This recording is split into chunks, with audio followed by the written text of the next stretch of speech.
एक बार फिर स्वागत है मेरे बच्चों आपका सरल भौतिकी में। और आज की वीडियो में जैसा कि आप सामने देख रहे हो हम लोग बात करेंगे वैद्युत विभव।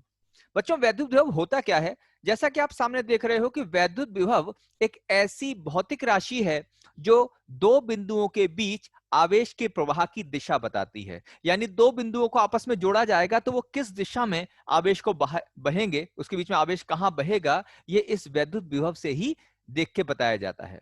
अच्छा, अब दूसरा टॉपिक है कि वैद्युत क्षेत्र में किसी बिंदु पर विद्युत विभव का मान क्या होगा। जैसे मान लेते हैं बच्चों कि यहां पर ये एक वैद्युत क्षेत्र है, ये एक वैद्युत क्षेत्र मान लेते हैं, ई मान लेते हैं। और इसके अंदर बच्चों को एक बिंदु मान लेते हैं, बिंदु मान लेते हैं ये एक बिंदु P है। और आपसे कहा गया कि भाई इस बिंदु P पर विद्युत विभव का मान क्या होगा। तो बच्चों विद्युत क्षेत्र में किसी बिंदु पर विभव का मान ज्ञात करने के लिए हमें क्या करना होता है? हमें सबसे पहले कहां जाना होगा बच्चों? हम लोगों को जाना होगा अनंत पर। कहां चले गए अपन लोग? अनंत पर गए। और अनंत से क्या लेके आएंगे? अनंत से एक सूक्ष्म धन आवेश लेके आएंगे। क्या लेके आएंगे बच्चों? एक सूक्ष्म धन आवेश। मान लेते हैं धनावेश कितना है? Q0 है। ध्यान रखना कैसा है ये? सूक्ष्म। और है कैसा? धन आवेश। तो हम कहां जाएंगे? इस बिंदु P पर विद्युत क्षेत्र ज्ञात करने के लिए हम लोग अनंत पर जाएंगे। और अनंत से क्या करेंगे? अनंत से एक सूक्ष्म धन आवेश को धीरे धीरे क्या करेंगे? इस बिंदु P तक लाएंगे। जब आप इस बिंदु P तक इस आवेश को लेके आओगे तो यहां पर क्या होगा? सीधी सी बात है, ये धनावेश है और जैसी विद्युत क्षेत्र में आएगा तो उस पर क्या लगेगा बच्चों? बल लगने लगेगा। देखो बल लगेगा इस तरफ। और आपको अनंत से यहां इस बिंदु P तक लाने में क्या करना पड़ेगा? आपको काम करना पड़ेगा कार्य। मान लेते हैं कार्य कितना करना पड़ा? W। तो अगर Q0 आवेश को अनंत से P बिंदु तक लाने में W कार्य करना पड़ा तो किया गया कार्य और जिस आवेश को आप लाए थे इसका जो अनुपात निकल के आएगा बच्चों, ये अनुपात ही कहलाएगा इस P बिंदु पर विभव। तो विभव ज्ञात करने का सिंपल तरीका समझ में आ गया कि अगर जिस बिंदु पर विभव ज्ञात करना है हमें क्या करना पड़ेगा? अनंत से उस बिंदु तक एक सूक्ष्म धनावेश को लाएंगे। लाने पर कार्य करना पड़ेगा। कार्य और लाए गए आवेश की जो निष्पत्ति है, जो अनुपात है, वो कहलाएगा इस बिंदु पर विभव। अब ज्ञात करते हैं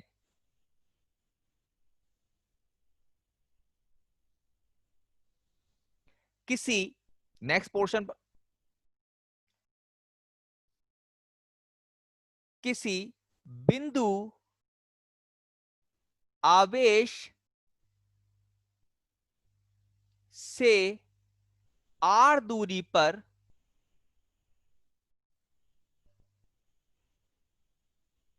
विभव का मान। यानी एक बिंदु आवेश से r दूरी पर कितना विभव होगा इसका सूत्र निकालते हैं। तो बच्चों मान लेते हैं ये मेरे पास एक बिंदु है जिस पर आवेश रखा है कैपिटल Q और इससे r डिस्टेंस पर, r दूरी पर एक बिंदु P है। और हमें क्या बताना है? इस धन आवेश Q के कारण r दूरी पर ये जो बिंदु P है इस पर बच्चों क्या बताना है? वैद्युत विभव बताना है। कैसे करेंगे? देखो वैद्युत विभव बताने के लिए बच्चों क्या करना पड़ेगा? जैसा कि अभी मैंने आपको सिखाया था, वैद्युत विभव बताने के लिए सबसे पहले कहां जाएंगे? अनंत पर जाएंगे। अब जब अनंत पर जाएंगे तो अनंत से क्या करेंगे? एक सूक्ष्म आवेश को अनंत से धीरे धीरे धीरे धीरे धीरे धीरे कहां तक लाएंगे? बिंदु P तक। तो ये रहा आवेश। कौन सा आवेश है? देखो ये वो सूक्ष्म आवेश है Q0 जिसको अनंत से लेकर P बिंदु तक आएंगे हम लोग। अच्छा, अब क्योंकि भाई ये भी धनावेश है और ये भी धनावेश है तो धनावेश धनावेश के बीच में क्या लगता है बच्चों? एक धनावेश दूसरे धनावेश को क्या करेगा? हमेशा प्रतिकर्षित करेगा। तो बच्चों इस पर क्या लगेगा? इस पर लगेगा एक बल, प्रतिकर्षण बल। अच्छा, अब इसको बच्चों हम लेके कहां पर आ रहे हैं? तो इसको लेके आ रहे हैं हम लोग बिल्कुल विपरीत दिशा में लेके आ रहे हैं। तो इस पर क्या होगा? इस पर जो बच्चों विस्थापन है विस्थापन की दिशा क्या होगी बच्चों? ये होगी विस्थापन की दिशा dx मान लेते हैं। अच्छा, अब जरा बिल्कुल ध्यान से सुनेंगे। शुरू में दूरी कितनी है बच्चों? शुरू में कितनी दूरी पर था?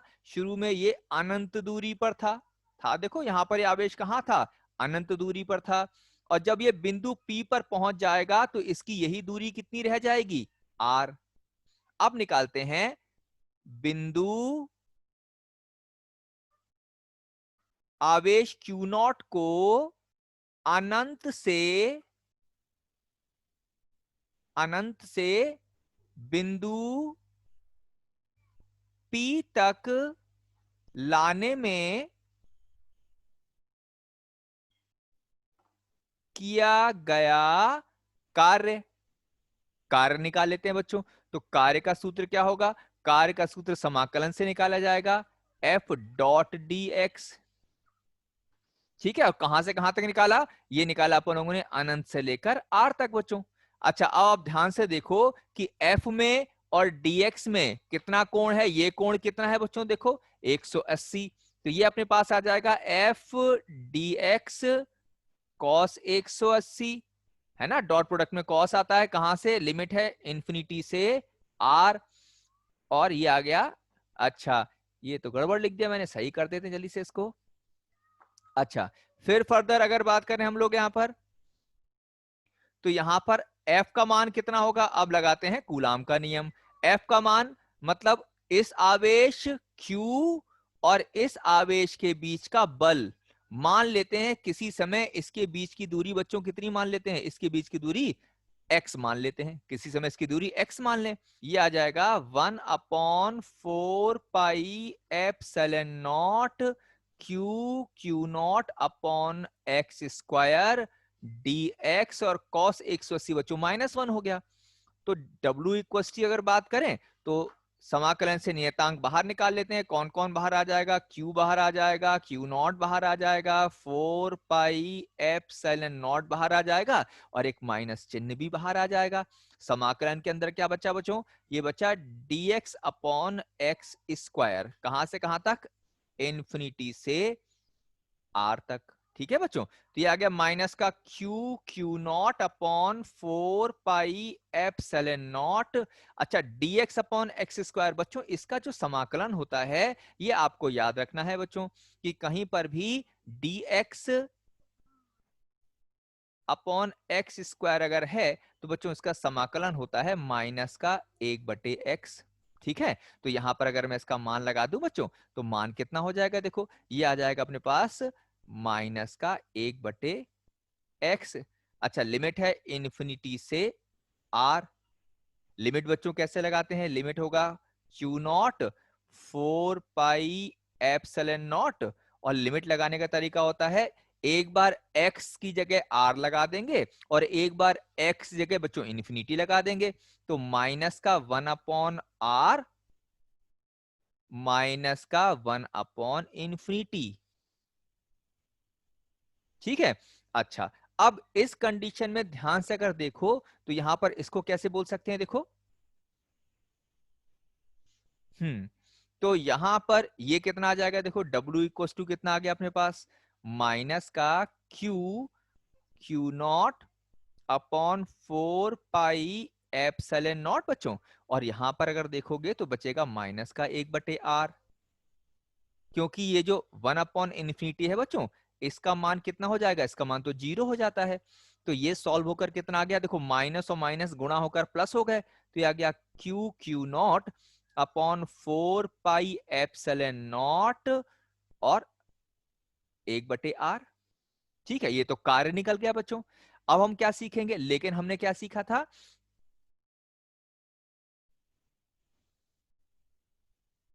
वैद्युत विभव की परिभाषा से बच्चों।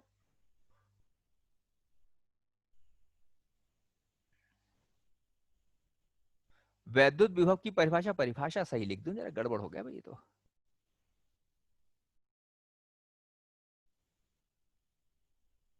वैद्युत विभव की परिभाषा से। वैद्युत विभव की बच्चों परिभाषा क्या होती है? कि विभव बराबर होता है कार्य बटे आवेश का अनुपात। तो कार्य कितना हो गया बच्चों? Q। क्यू नॉट और 4 पाई एप्सिलॉन नॉट आर, और किसके भाग कर दें इसको, क्यू नॉट से भाग कर दें, तो क्यू नॉट से क्यू नॉट कट जाएगा, ये वाला क्यू नॉट इस वाले क्यू नॉट से कट जाएगा, तो ये बचा 1/4 pi epsilon naught Q upon R. तो इसका मतलब बच्चों क्या हो गया कि किसी बिंदु आवेश के कारण, यानी हमारे पास रिजल्ट क्या आ गया बच्चों, हमारे पास रिजल्ट आ गया कि किसी बिंदु आवेश Q से, जैसे ऊपर लिखा था बच्चों, देखो समझो इसको, कि किसी बिंदु आवेश Q से, जैसे अपने पास आ गया कि किसी बिंदु आवेश Q से R दूरी पर, ये दिखा था ना कितना विभव होगा, तो हमारे पास क्या आ गया, देखो किसी बिंदु आवेश Q से R दूरी पर जो विभव आ गया वो अपने पास आ गया V बराबर 1/4 पाई एप्सिलॉन नॉट Q बटे R। ये हो गया किसी बिंदु ठीक। अच्छा, एक छोटी सी बात और समझ लेते हैं, ये कैसी राशि है, तो याद रखेंगे वैद्युत विभव एक अदिश राशि है। वैद्युत विभव कैसी राशि है बच्चों, एक अदिश राशि है। दूसरा याद रखेंगे कि इसका मात्रक क्या होगा बच्चों, इसका मात्रक होता है जूल प्रति कूलाम, है ना। इसका मात्रक क्या हो जाएगा बच्चों, इसका मात्रक हो जाता है जूल प्रति कूलाम, और जूल प्रति कूलाम को बच्चों बोलते हैं वोल्ट। अब जरा वैद्युत विभव पर कुछ उदाहरण पर बच्चों बात कर लेते हैं। जैसा कि पहला उदाहरण है, किसी बिंदु आवेश पर, किसी बिंदु आवेश पर 2 माइक्रोकूलाम से 10 सेंटीमीटर की दूरी पर विभव का मान ज्ञात करो।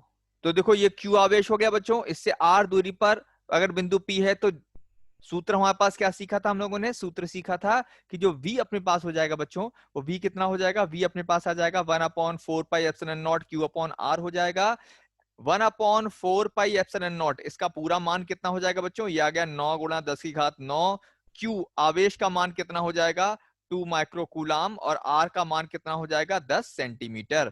अच्छा, माइक्रो को कैसे बदलेंगे बच्चों, जैसे 2 माइक्रोकूलाम था, तो ये 2 माइक्रोकूलाम कितना हो जाएगा बच्चों, 2 गुणा 10 की घात -6 हो जाएगा। और ये जो 10 सेंटीमीटर है बच्चों, ये आ जाएगा 10 गुणा 10 की घात -2, क्योंकि सेंटीमीटर को मीटर में बच्चों कैसे बदलेंगे, 10 की घात -2 से गुणा करके। अब फाइनली 9 दूनी 18, तो ये तो 18 हो गया, और बटे में आ गया 10, और ये आ जाएगा 9 प्लस का 9 माइनस का 6 और माइनस का 2, तो ये सॉल्व होकर आ गया 10 की घात 5 वोल्ट। तो इसका उत्तर क्या हो जाएगा, 10 की 18 यानी 1.8 लिख सकते हो, 1.8 गुणा 10 की घात 5 वोल्ट। ये हो गया उदाहरण नंबर 1। अच्छा, अब इसके बाद उदाहरण नंबर 2 पर आ जाओ।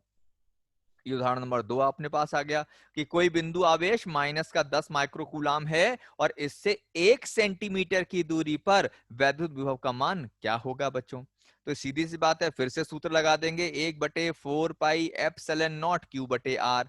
1/4 पाई एप्सिलॉन नॉट का मान 9 गुणा 10 की घात 9। अच्छा, आवेश का मान कितना हो जाएगा, माइनस। अच्छा, वैद्युत विभव में बच्चों एक बात आपको याद रखना है कि प्लस है तो प्लस लिखा जाएगा, और आवेश अगर माइनस है तो उसका विभव माइनस ही होगा। तो माइनस का 10 माइक्रोकूलाम लगा दिया मैंने, माइनस साइन यहां लगाया जाएगा, और 1 सेंटीमीटर को बदल दिया मीटर में, 1 गुणा 10 की घात -2।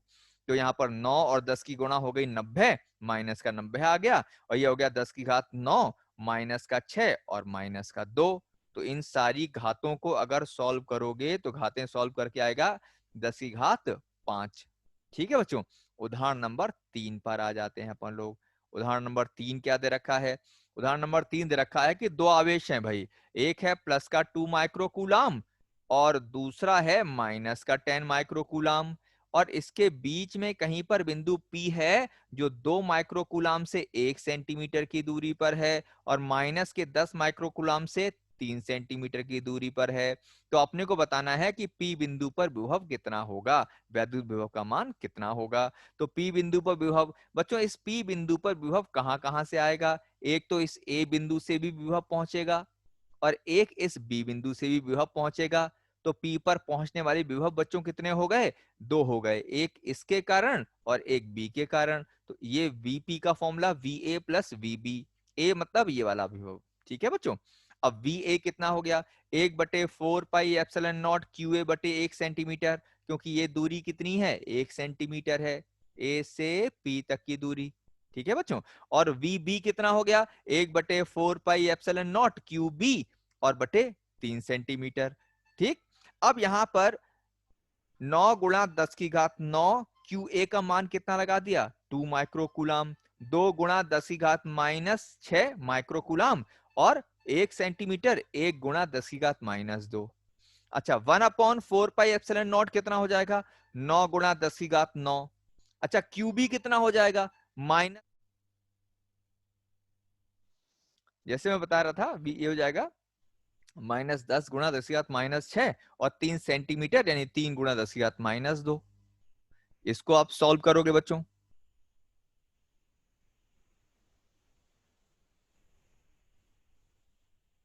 देखो जरा, तो सॉल्व करने पर इसका सोल्यूशन कितना आ जाएगा बच्चों? इसका सोल्यूशन आ जाएगा 18 गुणा 10 की घात 5, और इसका सोल्यूशन कितना आ जाएगा बच्चों? ये आ जाएगा -30 गुणा 10 की घात 5। तो 18 - 30 गुणा 10 की घात 5 यानी आ जाएगा -12 गुणा 10 की घात 5 वोल्ट। ठीक है बच्चों, चलो अब आ जाते हैं उदाहरण नंबर 4 पर। उदाहरण नंबर 4 समझ लो जरा भाई। उदाहरण नंबर 4 क्या है? दो बिंदु आवेश हैं, प्लस का 2 माइक्रोकूलम और माइनस का 4 माइक्रोकूलम, एक दूसरे से r दूरी पर स्थित हैं। इन आवेशों को मिलाने वाली रेखा के किस बिंदु पर वैद्युत विभव का मान शून्य होगा? यानी एक है प्लस का 2 माइक्रोकूलम बच्चों, और एक है माइनस का 4 माइक्रोकूलम, और उसके बीच में एक बिंदु P है। तो ऐसा मान लेते हैं कि 2 माइक्रोकूलम से x दूरी पर एक बिंदु P है, जहां पर कुल विभव का मान शून्य होगा। तो फिर से P बिंदु पर विभव कहां कहां से आएगा बच्चों? एक आएगा +2 माइक्रोकूलम से, और एक आएगा -4 माइक्रोकूलम से, है ना? तो VA यानी इसका विभव, प्लस VB यानी इसका विभव, VA plus VB। 1/4 pi epsilon not 2 microcoulomb बटे x, plus 1/4 pi epsilon not minus का 4 माइक्रोकूलम r माइनस एक्स, क्योंकि बच्चों यहां से दूरी x है और इस आवेश से दूरी कितनी हो जाएगी? r minus x. तो ये सूत्र आपको समझ में आ गया? अच्छा, अब ये 1/4 पाई एप्सिलॉन नॉट दोनों में दे रखा है, तो दोनों को कॉमन ले लो। तो 1/4 पाई एप्सिलॉन नॉट कॉमन हो गया, पहले ब्रैकेट से क्या मिला? 2 माइक्रोकूलम 2 गुणा 10 की घात -6 बटे एक्स, और दूसरे से क्या मिला? माइनस का 4 गुणा 10 की घात -6 r माइनस एक्स। लेकिन प्रश्न में कह रहा है कि P बिंदु पर विभव बच्चों 0 होना चाहिए। तो 0 होने का मतलब बच्चों कितना हो गया? कि ये वाला भाग 0 होना चाहिए। और ये कब 0 होगा? ये तब 0 होगा जब ये और ये आपस में बराबर हो जाएं। तो दोनों को बराबर रख दो। 2 गुणा 10 की घात -6 बटे एक्स बराबर हो जाए 4 गुणा 10 की घात -6 बटे r माइनस एक्स। अब 2 से 4 काट दो, तो देखो कैलकुलेशन समझ में आ गई होगी मेरे बच्चों को। 1 बटे एक्स यहाँ बचेगा, यहाँ बचेगा 2 बटे r माइनस एक्स। तिरछी गुणा कर दो, तो ये हो जाएगा r माइनस एक्स बराबर 2x। x को इधर ले आओ, x को इधर लेके आओगे तो 3x हो गया। तो r बराबर हो गया बच्चों 3x। तो x बराबर कितना हो जाएगा? r बटे 3। तो उम्मीद है बच्चों आपको ये चीजें समझ में आई होंगी, वैद्युत विभव और उसके प्रश्न समझ में आए होंगे। बच्चों अगर कहीं ऐसा लगता है कि आपको कुछ और मुझे इसमें इम्प्रूवमेंट करना चाहिए, तो मुझे आप बताइएगा बच्चों, मैं इसको जरूर इम्प्रूवमेंट करूंगा। लेकिन अगर बच्चों आपको अगर ये वीडियो अच्छा लगा हो, तो भैया बेटा इसको लाइक जरूर कीजिएगा और शेयर कीजिएगा। बच्चों आपके केवल लाइक कर देने से और शेयर करने से कहीं ना कहीं इन वीडियो को बनाने के लिए हम लोग का मनोबल बढ़ता है बच्चों। ठीक है, आज के लिए इतना ही। धन्यवाद बच्चों।